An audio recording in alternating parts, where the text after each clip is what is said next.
मिट्टी में मिल गए हैं इरादे यजीद के, लहरा रहा है आज भी परचम हुसैन का। मुल्क के दीगर शहरों की तरह तहसील अहमदपुर सियाल में भी 10 मुहर्रम हराम निहायत मजहबी अकीदत व एहतराम से मनाया गया। मेरे साथ ज़िले मेंबर अमन कमेटी सईद खान सियाल से मौजूद है। इनसे सवाले से जानते हैं कि आज का जो मरकज़ी जलूस है जो इख्तिताम होने वाला है वो कहाँ से बरामद हुआ था और किन रास्तों से होता हुआ इख्तिताम की तरफ गामज़ान है। अस्सलाम वालेकुम। वालेकुम अस्सलाम औज़ुबिल्लाहि शुक्रिया जी। ये बहुत पुराना कदीमी जुलूस हैं जो बुज़ुर्ग और पुराना 100 सालों से चल रहा है। ये इसमें जी 4:30 बजे जितने भी इमाम बारगाह अहमदपुर सियाल के उनमें मजालिस 4:30 बजे ख़त्म होती है और उसके बाद इमाम बारगाह मर्ज़ इमाम बारगाह किड़ी वाला और इमाम बारगाह हुसैनिया गाड़ों वाला वहाँ से ये ताज़िया के जुलूस जो हैं ये मंदिर चौक पहुँचते हैं। वहाँ पे दोनों जुलूस इकट्ठे हो जाते हैं। वहाँ पे ज़ंजीर ज़नी होती है, सिक्योरिटीदारों के हवाले से जो भी कारकर्दगी होती है उस पर बात होती है, अमन का पैगाम वहाँ पे पहुँचाया जाता है, हुसैनियत का पैगाम पहुँचाया जाता है। उसके बावजूद उसके साथ मंदिर चौक से या म्यू चौक से ये होता हुआ ये 10 से अहमदुल गदीर आता है और रास्ते में इमाम बारगाह सजादिया मियानी बस्ती उनका फिर ताज़िया का जुलूस वो साथ मिक्स हो जाता है। उसके बाद इमामिया कब्रिस्तान में जाके ये जुलूस इख्तिताम होता है। सिक्योरिटी के क्या प्लान किए गए थे इस बार? रेंजर्स के दस्ते भी मौजूद थे और पंजाब पुलिस की तरफ से भी और एलीट फोर्स भी मौजूद थी, तो आप कितने मुतमईन हैं इस बार सिक्योरिटी के हवाले से? नहीं अल्हम्दुलिल्लाह हमारे SHO साहब बहुत कॉन्शियस थे। जी। उन्होंने छोटी सी बात को भी लाइट नहीं लिया। हर चीज़ से उन्होंने कोऑर्डिनेशन की और एक एक चीज़ पे उन्होंने नज़र रखी। हमारी भी नज़र थी, हम भी क्योंकि एक बतौर डिस्ट्रिक्ट अमन कमेटी एक हमारी कमिटमेंट थी कि एक हमारे DPO साहब ने, हमारे डिप्टी कमिश्नर साहब ने, DPO साहब ने, डिप्टी कमिश्नर साहब ने हमें ये एक ज़िम्मेदारी दी। तो एहसास ज़िम्मेदारी था जिसके मालिक का बहुत शुक्रिया अदा करते हैं कि उन्होंने हमें सुरखरू किया और आज देखें इतना बड़ा जुलूस एक पुरअमन तरीके से इख्तिताम पजीर हो गया। अच्छा, दीगर जो इंतज़ामिया है, रेस्क्यू है, म्यूनसिपल कमेटी है या हेल्थ का अमला है, उसकी तरफ से कितने मुतमईन हैं? जितने भी जिस आपको पता है, आप यहीं पे रहते हैं, आपको सभी इदारों का पता है। हमारे यहाँ पे जितने भी डिपार्टमेंट हैं उनके जितने भी सोर्स हैं उनको आपको पता है। लेकिन मैं ये शुक्रिया अदा करता हूँ हर डिपार्टमेंट का, उन्होंने अपने सोर्स से बढ़ के हमारे साथ ताउन किया। चाहे हेल्थ हो, म्यूनसिपल कमेटी ने तो कमाल कर दिया।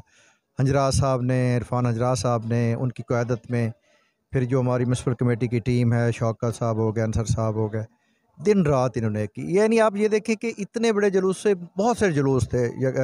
6 मुहर्रम से शुरू होते हैं, 10 मुहर्रम तक बेतहाशा जुलूस होते हैं। मुझे याद नहीं है कि मैंने एक कॉल भी किसी म्यूनसिपल कमेटी के किसी ज़िम्मेदार को की हो कि फ़लाँ काम रह गया है तो आप उसको कर दें।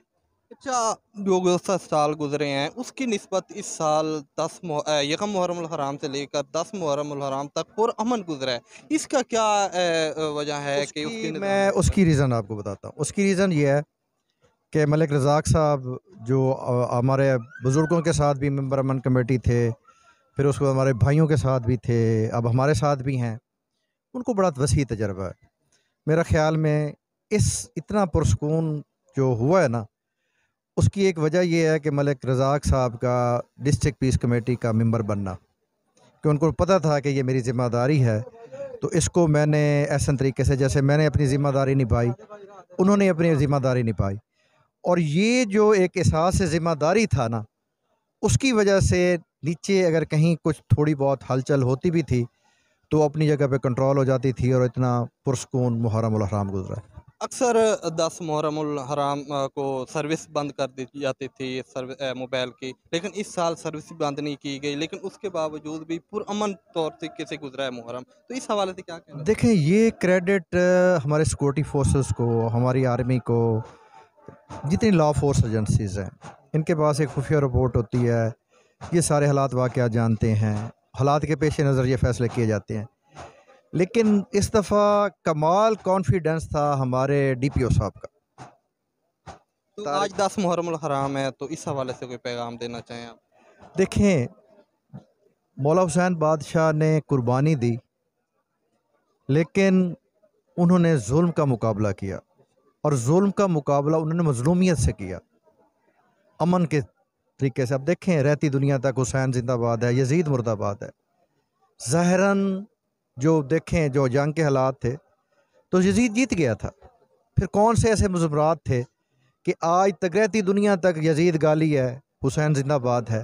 वो एक किरदार था जो अमन का, भाईचारे का, इंसानियत का, हमदर्दी का, मोहब्बत का वो था। नवासे रसूल थे और वो उसवे रसूल के मालिक थे, उनके वो रवादार थे। उन्होंने ये सब कुछ किया। अब वो एक पैगाम था, अगर हम वो पैगाम लेके रहें ना तो ये मोल रहेगा। अगर हम समझें कि हुसैन साहब का है। देखिए, जैसे रसूल खुदा सल्लल्लाहु अलैहि वसल्लम सबको पता है कि उन्होंने कई बार कहा कि ये मेरे बच्चे हैं, ये मेरे लख्त जिगर हैं। अच्छा, अगर हम रसूल की उस सुन्नत पे अमल करें तब भी हम क्या कहते हैं? हम सिर्फ ये कहते हैं कि एक हम पे खाम खा का इल्ज़ाम है कि हम असहाब रसूल को तशरीफ़, वल्लाह बखुदा मैं 10वीं के दिन आपको कहता हूँ कि हम असहाब रसूल की बहुत इज़्ज़त करते हैं, और जो भी उनको कोई गलत ताशुतनी को करता है हम उसकी मजम्मत भी करते हैं, रोकते भी हैं। और मेरा ख्याल में आपने शायद 5 मुहर्रम को मेरी पोस्ट पढ़ी होगी, जिस पे मैंने अपने पूरे अज़ादारों को एक तंबीह की थी कि अपना हुसैनियत ही हमारे लिए काफ़ी है। इन दिनों में हमें कोई इस किस्म का नारा, कोई इस किस्म की चीज़ हमने नहीं करनी। और अल्हम्दुलिल्लाह आपने देखा, आपको किसी जुलूस में, आपको किसी मजलिस में, आपको कुछ ऐसा नज़र नहीं आया होगा कि जिस पे आप लोग कोई तनकीद कर सकें या आप उस पर उंगली उठा सकें। तो ये एक मोहब्बत का पैगाम है, मेरे ख्याल में ये रहना चाहिए, इसी में सब कुछ। जी, गुफ्तगू सुनी आपने मेंबर ज़िले यमन कमेटी मार सईद खान सियाल साहब की। उनका यही कहना था कि आज का जो मरती जलूस था कीड़ी वाले इमाम बारगाह से बरामद हुआ और अपने मुक़द्दर रस्तों से हाथ होता हुआ इमामी कब्रिस्तान में इख्तिताम पज़ीर हो गया। और इनकी तरफ से कहना था कि सिक्योरिटी के जो इस बार इंतज़ामात थे वो फुल प्रूफ किए गए थे। जी।